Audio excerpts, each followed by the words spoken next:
ଏଇ ଯୋଉ ସୋମନାଥ ସ୍ୱାଭିମାନ ପର୍ବ ଏଇଟା ହଜାରେ ବର୍ଷର କାହାଣୀ ଆମ ମାନଙ୍କୁ କହୁଛି।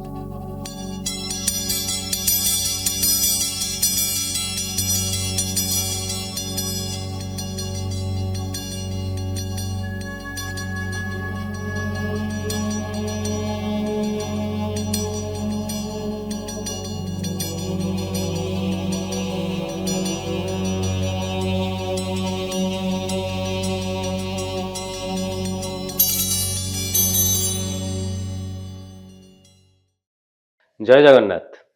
ନିକଟରେ ଯେତେବେଳେ ପ୍ରଧାନମନ୍ତ୍ରୀ ନରେନ୍ଦ୍ର ମୋଦି ଗୁଜରାଟରେ ସୋମନାଥ ସ୍ୱାଭିମାନ ପର୍ବରେ ଯୋଗ ଦେଲେ, ସେତେବେଳେ ସାରା ଦେଶରେ ପ୍ରଭୁ ସୋମନାଥଙ୍କ କଥା ପୁଣି ଥରେ ସାମ୍ନାକୁ ଆସିଲା, ସବୁ ଜାଗାରେ ଚର୍ଚ୍ଚା ହେଲା। କାରଣ ଏଇ ଯୋଉ ସୋମନାଥ ସ୍ୱାଭିମାନ ପର୍ବ ଏଇଟା ହଜାରେ ବର୍ଷର କାହାଣୀ ଆମ ମାନଙ୍କୁ କହୁଛି। ବର୍ଷ 1026ରେ ଜଣେ ଲୁଟେରା ସୋମନାଥକୁ ପ୍ରଥମ ଥର ପାଇଁ ଲୁଟିଥିଲେ, ଆଉ ତାର ହଉଛି ହଜାରେ ବର୍ଷ। 2026 ହଜାରେ ବର୍ଷ ଆମେ ପାଳନ କରୁଛୁ। ଆଉ ଯେତେବେଳେ ପ୍ରଧାନମନ୍ତ୍ରୀ ସେଠି ସୋମନାଥ ସ୍ୱାଭିମାନ ପର୍ବରେ ଯୋଗ ଦେଇଥିଲେ ଏବଂ ତା ଯୋଗ ଦେବା ପୂର୍ବରୁ ପ୍ରଭୁ ସୋମନାଥଙ୍କ ଉପରେ ଗୋଟେ ଆର୍ଟିକଲ ଲେଖିଥିଲେ, ସମସ୍ତେ ସୋମନାଥଙ୍କ ବିଷୟରେ ଭାବିବାକୁ ଚିନ୍ତା କରିଥିଲେ। ଆଜି କାହାଣୀ ହେଉଛି ବାବା ସୋମନାଥଙ୍କ। ଦର୍ଶକ ବନ୍ଧୁ, ଆପଣମାନେ ଯଦି ଏ ଚ୍ୟାନେଲଟାକୁ ସବସ୍କ୍ରାଇବ କରିନାହାନ୍ତି, ମୁଁ ଆପଣମାନଙ୍କୁ ଅନୁରୋଧ କରିବି ଯେ ଆପଣମାନେ ଚ୍ୟାନେଲଟାକୁ ସବସ୍କ୍ରାଇବ କରିଦିଅନ୍ତୁ। ଭିଡ଼ିଓ ଗୁଡ଼ାକ ଯଦି ଭଲ ଲାଗୁଛି ଭିଡ଼ିଓଟାକୁ ଲାଇକ୍ କରନ୍ତୁ, ଆଉ ଅଧିକରୁ ଅଧିକା ସେୟାର କରନ୍ତୁ। ମୁଁ ଏବଂ ମୋ ଟିମ୍ ସବୁବେଳେ ଚେଷ୍ଟା କରୁଛୁ ଆପଣମାନଙ୍କ ପାଖରେ ରିସର୍ଚ୍ଚ ଓରିଏଣ୍ଟେଡ୍ ବହୁତ ରିସର୍ଚ୍ଚ ପରେ ଭିଡ଼ିଓ ଗୁଡ଼ାକ ଆଣିବା ପାଇଁ। ତେଣୁ ଆପଣମାନେ ଯଦି ଏ ଭିଡ଼ିଓ ଗୁଡ଼ାକୁ ସେୟାର କରିବେ, ଅଧିକରୁ ଅଧିକା ସେୟାର କରିବେ, ତାହେଲେ ଆମକୁ ଆମ ଯୋଉ ପରିଶ୍ରମ ଆମେ କରୁଛୁ ସେଇଟା ସଫଳ ହେଲା ବୋଲି ଲାଗିବ। ଚାଲନ୍ତୁ ଫେରିଯିବା ଆମେ କାହାଣୀ ବାବା ସୋମନାଥଙ୍କର। ଯଦି ଆମେ ପୌରାଣିକ ଯୁଗକୁ ଯିବା, ତାହେଲେ ବାବା ସୋମନାଥଙ୍କ କାହାଣୀ ସତ୍ୟ ଯୁଗରୁ ଆରମ୍ଭ ହୁଏ। ସ୍କନ୍ଦ ପୁରାଣ ଓ ଋଗ୍ବେଦରେ ଲେଖା ଅଛି, ଦକ୍ଷ ପ୍ରଜାପତିଙ୍କର 27 ଜଣ ଝିଅ ଥିଲେ। ସେ 27 ଜଣ ଝିଅଙ୍କୁ ସେ 27ଟି ନକ୍ଷତ୍ରଙ୍କ ନାଁରେ ନାମିତ କରିଥିଲେ। ଆଉ ସେ ଚାହୁଁଥିଲେ ଯେ ତାଙ୍କ ଝିଅମାନେ ଶାନ୍ତିରେ ରୁହନ୍ତୁ, ସୁଖରେ ରୁହନ୍ତୁ। ତେଣୁ ସେତେବେଳେ ଚନ୍ଦ୍ର ବହୁ ସୁନ୍ଦର ଥିଲେ, ଆଜି ବି ସୁନ୍ଦର। ଚନ୍ଦ୍ର ଭଗବାନ ସେତେବେଳେ ବହୁତ ସୁନ୍ଦର ଥିଲେ, ଆଉ ସର୍ବତେଜମାନ ଥିଲେ। ଚନ୍ଦ୍ରର ଆଲୋକରେ କୌଣସି କ୍ଷୀଣତା ନଥିଲା। ତେଣୁ ଦକ୍ଷ ପ୍ରଜାପତି କ'ଣ କଲେ ନା ତାଙ୍କର 27ଟି ଯାକ ଝିଅଙ୍କୁ ଚନ୍ଦ୍ରଙ୍କୁ ବିବାହ କଲେ। ମାତ୍ର ଚନ୍ଦ୍ର 27 ଜଣ ଝିଅଙ୍କ ମଧ୍ୟରୁ କେବଳ ରୋହିଣୀକି ଭଲ ପାଉଥିଲେ। ଆଉ ସେ କ'ଣ କଲେ, ଲଗାତାର ବାକି 26ଟି ଝିଅଙ୍କୁ ମାନେ ଅନଦେଖା କଲେ। ତାଙ୍କୁ ଆଉ ଭଲ ପାଇଲେନି, ତାଙ୍କୁ ତାଙ୍କ କଥା ବୁଝିଲେନି, ତାଙ୍କୁ କେବେ ତାଙ୍କ ସହିତ ସମୟ ଅତିବାହିତ କଲେନି। ସେ 26 ଜଣ ଝିଅ ଯାଇକିରି ଦକ୍ଷ ପ୍ରଜାପତିଙ୍କ ପାଖରେ ସତ୍ୟତା ଜଣାଇଲେ ଯେ ବାପା ଦେଖନ୍ତୁ, ଚନ୍ଦ୍ର କେବଳ ରୋହିଣୀକି ଭଲ ପାଉଛନ୍ତି, ଆଉ ଆମକୁ ସମୟ ଦଉନାହାନ୍ତି କି ଆମ ପ୍ରତି ତାଙ୍କର ଜମାରୁ କିଛି ଭଲ ପାଇବା ନାହିଁ। ଦକ୍ଷ ପ୍ରଜାପତି କ'ଣ କଲେ, ଯାଇକି ଚନ୍ଦ୍ରକୁ ବୁଝେଇବାକୁ ଚେଷ୍ଟା କଲେ ଯେ ତମେ 27 ଜଣଙ୍କୁ ବିବାହ କରିଛ, ତେଣୁ 27 ଜଣଙ୍କ ସହିତ ସମାନ ଭାବେ ତମେ ସମ୍ପର୍କ ରଖିବା ଆବଶ୍ୟକ। ମାତ୍ର ଚନ୍ଦ୍ର କହିଲେ, ନା, 27 ଜଣଙ୍କୁ ବିବାହ କଲେ କ'ଣ ହେଲା, ମୁଁ କେବଳ ରୋହିଣୀକି ହିଁ ଭଲ ପାଉଛି, ତେଣୁ ମୁଁ ରୋହିଣୀଙ୍କ ବ୍ୟତୀତ ଆଉ କାହାକୁ ଭଲ ପାଇପାରିବି ନାହିଁ। ଯେତେବେଳେ ଚନ୍ଦ୍ର ଏକଥା ଦକ୍ଷ ପ୍ରଜାପତିଙ୍କୁ କହିଲେ ଯେ ସେ ରୋହିଣୀଙ୍କ ବ୍ୟତୀତ ଆଉ କାହାକୁ ଭଲ ପାଇପାରିବେ ନାହିଁ, ସେତେବେଳେ ଦକ୍ଷ ପ୍ରଜାପତି ରାଗିଗଲେ। ଆଉ ସେ ରାଗି ଯାଇ ଚନ୍ଦ୍ରଙ୍କୁ ଅଭିଶାପ ଦେଲେ। ସେ ଚନ୍ଦ୍ରଙ୍କୁ କହିଲେ, ତମେ ତମର ଏଇ ଯୋଉ ରୂପ ଆଉ ଏଇ ଯୋଉ ତେଜ ଅଛି ତା ପାଇଁ ଯୋଉ ଗର୍ବ କରୁଛ, ମୁଁ ଅଭିଶାପ ଦଉଛି, ତମ ତେଜ ସବୁଦିନ ପାଇଁ ଚାଲିଯାଉ। ଆଉ ଏ ଅଭିଶାପ ପରେ କ'ଣ ହେଲା ନା ଚନ୍ଦ୍ର ମଉଳିବା ଆରମ୍ଭ କଲେ। ଯେତେବେଳେ ଚନ୍ଦ୍ର ମଉଳିବା ଆରମ୍ଭ କଲେ, ରାତିରେ ଚାରିଆଡ଼େ ଅନ୍ଧାର ହେଇଗଲା। ଆଉ ରାତିରେ ଚାରିଆଡ଼େ ଅନ୍ଧାର ହେଲେ କ'ଣ ହେଲା, ଅସୁବିଧା ହେଲା ନା କେବଳ ଚନ୍ଦ୍ରଙ୍କ ଠାରୁ ଯେତିକି ଔଷଧୀୟ ବୃକ୍ଷ ଅଛି ସେମାନେ ଚନ୍ଦ୍ରଙ୍କ ଠାରୁ ହିଁ ତାଙ୍କର ଶକ୍ତି ନିଅନ୍ତି। ସେମାନେ ବି ସବୁ ମଉଳିବା ଆରମ୍ଭ କଲେ। ଯେତେବେଳେ ଔଷଧୀୟ ବୃକ୍ଷ ମାନେ ମଉଳିବା ଆରମ୍ଭ କଲେ, ଦେବତା ମାନବ ସମସ୍ତେ ଋଷିଗଣ ସମସ୍ତେ ଚିନ୍ତାରେ ପଡ଼ିଗଲେ। ଯେତେବେଳେ ସମସ୍ତେ ଚିନ୍ତାରେ ପଡ଼ିଗଲେ, ସେମାନେ ଯାଇକି ବ୍ରହ୍ମାଙ୍କ ଶରଣ ପଶିଲେ। ଯେତେବେଳେ ବ୍ରହ୍ମାଙ୍କ ଶରଣ ପଶିଲେ, ବ୍ରହ୍ମା କ'ଣ କହିଲେ, ବ୍ରହ୍ମା ଚନ୍ଦ୍ରଙ୍କୁ ଉପଦେଶ ଦେଲେ ଯେ ପୃଥିବୀରେ ପ୍ରଭାସ ତୀର୍ଥକୁ ଯାଇକି ଶିବଙ୍କ ଆରାଧନା କର। ପ୍ରଭାସ ତୀର୍ଥ କହିଲେ ଆଉ କିଛି ନାହିଁ, ସେ ହେଉଛି ଗୁଜରାଟ, ଯୋଉଠି ଆଜି ସୋମନାଥ ମନ୍ଦିର ଅଛି। ତେଣୁ ଚନ୍ଦ୍ର ସେଠି ଆସିକିରି ପ୍ରଭାସ ତୀର୍ଥରେ ମହାଦେବଙ୍କର ଆରାଧନା କଲେ। ମହାଦେବଙ୍କ ଆରାଧନା କରିବା ପରେ ମହାଦେବ ସନ୍ତୁଷ୍ଟ ହୋଇକି ଚନ୍ଦ୍ରଙ୍କୁ ଦେଖାଦେଲେ। ଯେତେବେଳେ ଚନ୍ଦ୍ରଙ୍କୁ ଦେଖାଦେଲେ ସେତେବେଳେ ଚନ୍ଦ୍ର କହିଲେ ଯୋଉ ଯୋଉ ଶିବଲିଙ୍ଗଟା କରି ପୂଜୁଥିଲେ ସେତେବେଳେ ଚନ୍ଦ୍ର ତାଙ୍କୁ ବିନତି କଲେ ଆଉ ସେ ଚନ୍ଦ୍ରଙ୍କୁ କହିଲେ ଦେଖ ଦକ୍ଷଙ୍କର ଅଭିଶାପଟା ଏତେ ଏତେ ସେ ଅଭିଶାପକୁ ସମ୍ପୂର୍ଣ୍ଣ ରୂପେ ମୁଁ କାଟି ପାରିବିନି। ମୁଁ କଣ କରିପାରିବି ନା ତମେ 15 ଦିନ ତମର ତେଜ ବଢି ବଢି ଚାଲିବ ଆଉ 15 ଦିନ କମି କମି ଚାଲିବ। ମୁଁ ସେଇଟା କରିପାରିବି ମାତ୍ର ଆଉ ଦକ୍ଷଙ୍କର ଅଭିଶାପକୁ ସମ୍ପୂର୍ଣ୍ଣ ଭାବେ କାଟି ପାରିବେ ନାହିଁ। ଆଉ ଯୋଉ ଦିନ ଅମାବାସ୍ୟା ହବ ସେଦିନ ତମେ ସମ୍ପୂର୍ଣ୍ଣ ରୂପେ ଅନ୍ଧାର ହେଇଯିବ। ତେଣୁ କୃଷ୍ଣ ପକ୍ଷ ଆଉ ଶୁକ୍ଳ ପକ୍ଷରେ ଆମେ ଦେଖେ ଚନ୍ଦ୍ର ଆସ୍ତେ ଆସ୍ତେ ତାଙ୍କ ତେଜ ବଢି ବଢି ଯାଏ ଏବଂ ଆସ୍ତେ ଆସ୍ତେ ତାଙ୍କ ତେଜ କମି କମି ଆସେ। ତାପରେ ଚନ୍ଦ୍ର ମହାଦେବଙ୍କୁ ଆହୁରି ମଧ୍ୟ ଗୋଟେ ପ୍ରାର୍ଥନା କଲେ। ସେ ପ୍ରାର୍ଥନା କଣ ଥିଲା ନା ସେ ପ୍ରାର୍ଥନାରେ କହିଲେ ମହାଦେବ ଆପଣ ମତେ ପ୍ରତିଶ୍ରୁତି ଦିଅନ୍ତୁ ଯେ ଆପଣ ଏଇ ଶିବଲିଙ୍ଗରେ ସବୁବେଳେ ବାସ କରିବେ। ଆଉ ସେଥିରେ ମଧ୍ୟ ମହାଦେବ ତଥାସ୍ତୁ କହିଥିଲେ। ତେଣୁ ଯୋଉ 12ଟି ଜ୍ୟୋତିର୍ଲିଙ୍ଗ ଭାରତରେ ଅଛି ତାହାର ପ୍ରଥମ ଜ୍ୟୋତିର୍ଲିଙ୍ଗଟା ହଉଛି ସୋମନାଥ। ସେଇଠାରେ ମହାଦେବ ସବୁବେଳେ ଚିର ପ୍ରକଟମାନ। ସ୍କନ୍ଦ ପୁରାଣ, ଶିବ ପୁରାଣ ଓ ଭାଗବତ ପୁରାଣରେ ଲିପିବଦ୍ଧ ଅଛି ଯେ ସତ୍ୟ ଯୁଗରେ ଚନ୍ଦ୍ର ସେଠାରେ ସ୍ୱର୍ଣ୍ଣର ମନ୍ଦିର ନିର୍ମାଣ କରିଥିଲେ। ଆଉ ସେ ମନ୍ଦିରର ତେଜ ଏତେ ଥିଲା ଯେ ସ୍ୱର୍ଗ ପର୍ଯ୍ୟନ୍ତ ତାର ତେଜ ବ୍ୟାପିଥିଲା। ତ୍ରେତୟା ଆସିଲା। ତ୍ରେତୟାରେ ରାବଣ ଯିଏ ମହାଦେବଙ୍କର ପରମ ଭକ୍ତ ସେ କଣ କଲେ ମନ୍ଦିରଟାକୁ ରୂପାରେ ନିର୍ମାଣ କଲେ। ଦ୍ୱାପରରେ ପ୍ରଭୁ ଶ୍ରୀକୃଷ୍ଣ କଣ କଲେ ନା ଯୋଉ ଶିବଲିଙ୍ଗ ଥିଲା ସେ ଶିବଲିଙ୍ଗରେ ସାମନ୍ତକ ମଣିକି ମଧ୍ୟ ସ୍ଥାପନ କଲେ। ଆଉ ସେ ସାମନ୍ତକ ମଣି ଏମିତି ଥିଲା କୁହାଯାଏ ପ୍ରତିଦିନ ସେ ସାମନ୍ତକ ମଣିରୁ 77 କିଲୋ ସୁନା ବାହାରୁଥିଲା, ଉତ୍ପାଦନ ହଉଥିଲା 77 କିଲୋ ସୁନା।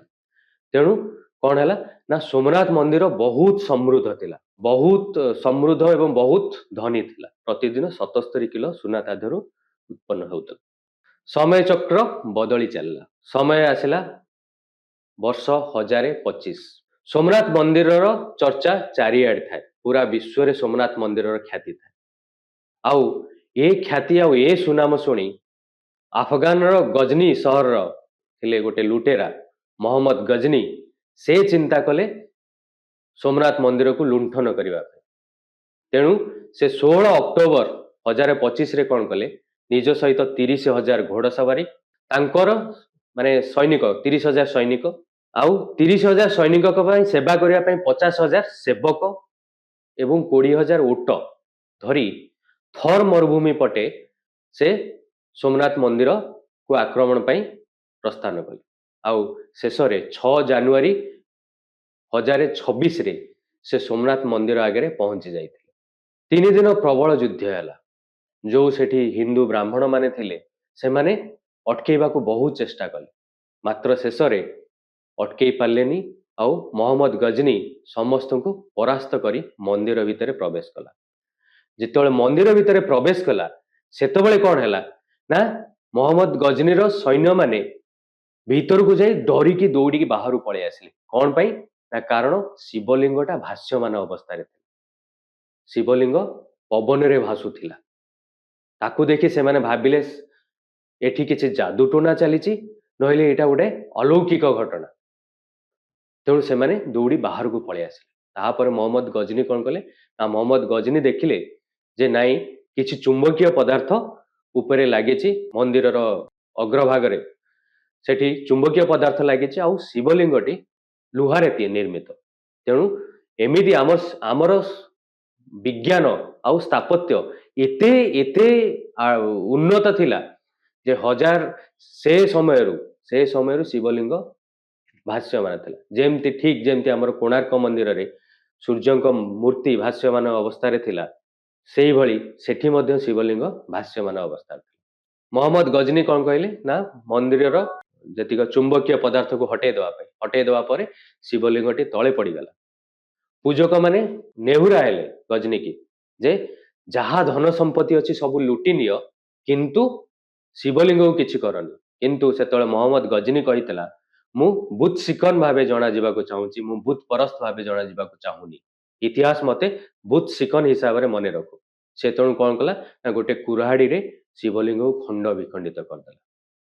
ଖଣ୍ଡ ବିଖଣ୍ଡିତ କରିସାରିବା ପରେ ସେ ଶିବଲିଙ୍ଗର କିଛି ଅଂଶ सबु मस्जिद की पठेला गजनी रो जामा मस्जिद की पठेला जोठी फ्लोर रे माने जोठी चट्टान रे शिवलिंग को रखा गला इवन मक्का मदीना रे किछि पठा गला जोठी चट्टान रे शिवलिंग रो किछि अंश को रखा दिया गला जेतेबेले कि जो माने जेतेबेले मुसलमान माने पूजा करबा को जिवे जेंति से शिवलिंग ऊपर चढ़ी करी जिवे खाली सेथि गलानी मोहम्मद गजनी 20,000 दिनार सेतेबेले 20,000 दिनार रो धन संपत्ति लुटी के जार मूल्य आज 100 कोटी रु कम हबनी खाली सेतिकी नुहे आउरी गोटे 4 टन रो सुनार घंटी गर्भगृह रे थिला 4 टन रो सुनार घंटी ताकू मध्य चोरई नेला एवं जो दरवाजा कबाट लगी से गुड़ाक रूपार लगी ताकू मध्य चोरई नहीं गला तापरे निया लगे दे मोहम्मद गजनी चलीगला तापरे सबू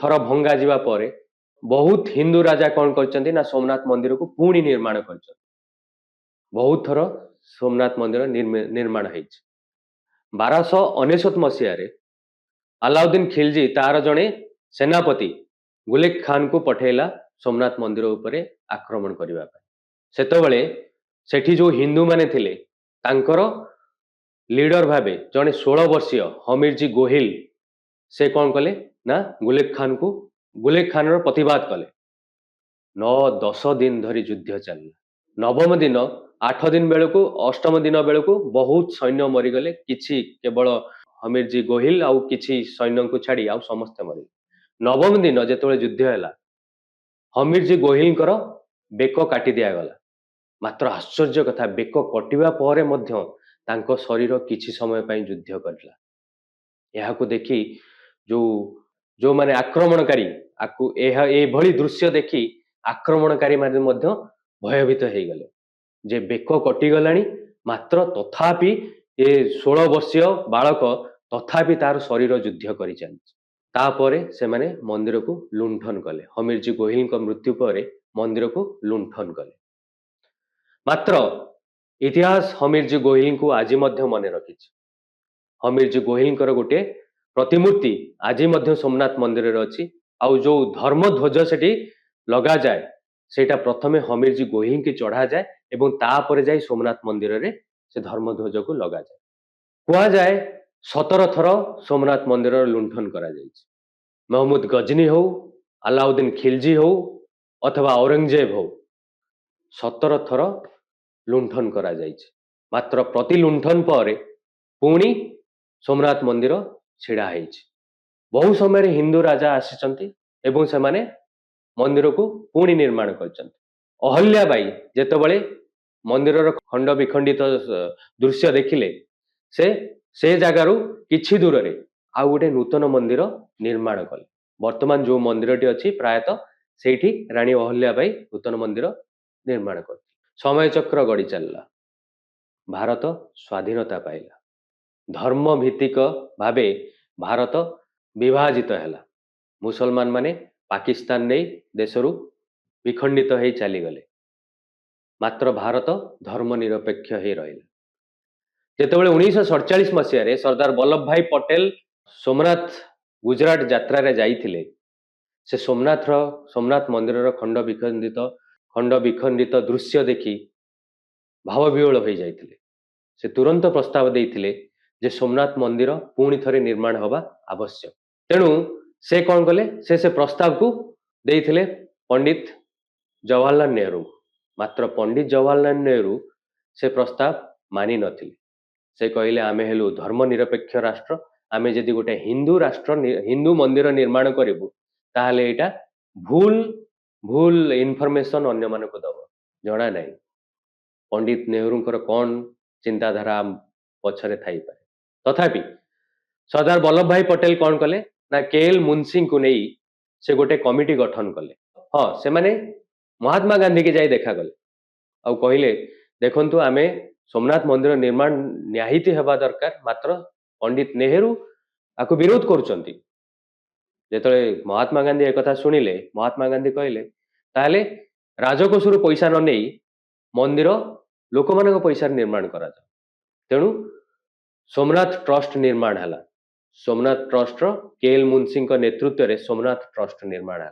1949 मसीह सोमनाथ ट्रस्ट निर्माण है एवं तापर कौन है ना से ट्रस्ट पैसा रोजगार कला भारत इतिहास आज पर्यंत कौन सी मंदिर सरकार पैसा निर्माण है मस्जिद चर्च एगुड़ा सब सरकारी पैसा निर्माण है मात्र मंदिर सरकार पैसा निर्माण है इवन 2024 रे जेतेबेले राम मंदिर प्रभु श्री रामंकर मंदिर मध्य निर्माण है सेटा मध्य लोक मान पैसा निर्माण है सेटा सरकार पैसा भी निर्माण है छाड़ନ୍ତୁ मात्र जेतेबेले प्राण प्रतिष्ठा कथा आसिला सोमनाथ ट्रस्ट कौन कला ना राष्ट्रपति राजेंद्र प्रसाद को निमंत्रण कला जे प्राण प्रतिष्ठार जोग देवा मात्र सेथिपाई मध्य पंडित नेहरू मना कले राजेंद्र प्रसाद को जे आपण प्राण प्रतिष्ठार जाई परिबे नाही पंडित नेहरू कौन कले ना 28 एप्रिल 1951 रे आर के दिवाकर को गोटे पत्र लिखिथिले ऑल इंडिया रो जे चार्ज रे थिले दायित्व रे थिले तांको पत्र लिखिथिले जे सोमनाथ मंदिर रे जो पुनर्स्थापन हबो